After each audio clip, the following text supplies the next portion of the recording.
hazipishani. Kati ya akili za mwanaume na akili za mwanamke, ni akili gani ambayo inafanya kazi kwa usahihi na ikifanya maamuzi imefanya maamuzi kwa usahihi?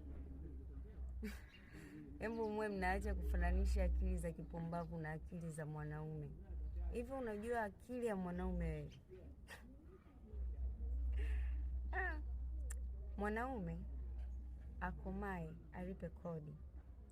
Mwanaume alipe bili ya umeme, maji na hata hospitali. Mwanaume ajue watoto wanaenda vipi shule, alipe ada. Mwanaume huyo akupatie wewe mwanamke pesa. Bado haitoshi, aihudumie familia yake nyumbani kwao na familia yako wewe mwanamke. Haijaishia hapo.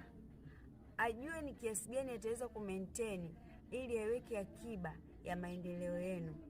Bado haijaishia hapo.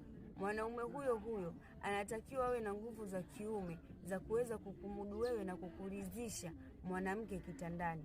Hiyo akili unaweza ukaifananisha na akili yoyote ile? Hapo mwanamke unafanyiwa yote hayo, lakini utamuona huyo mwanaume hafai na kwenda kumchiti na mwanaume anayekuchatisha kila siku kwa SMS. Kwa akili ya mwanaume ni akili kubwa sana. Haifai kufananishwa na akili ya kipumbavu. Mwanamke hasense vitu sensitive sana. Yaani yeye anatumia tamaa. Mwanaume anatumia akili na hisia kali. Na ndio maana ukitazama wanaume wana maendeleo, wanaume wengi kuliko wanawake. Sababu wanawake tumejiaminisha kuwa mwili wetu unaweza ukatupatia kila kitu na sio nguvu. Ila wanaume wenye akili timamu wamejiaminisha kwamba nguvu zao wanaweza akamwaga jasho lao kwa niaba ya kukamilisha ndoto zao, na si mwanamke. Sina nielewa. Japo wanachiti, lakini ndio hivyo, ishakuwa wanaume wanachiti kwa sababu ya tamaa. Na mahusiano, mwanaume akichiti mahusiano yapo. Mwanaume anaweza akachiti na mapenzi yakaendelea, isitokee shida. Ila mwanamke ukichiti, mapenzi hayapo, kwa sababu unaanza dharau na unaanza kujisahau na kumuona yule wa nje ana thamani kuliko huyu wa ndani anayekufanyia kila kitu.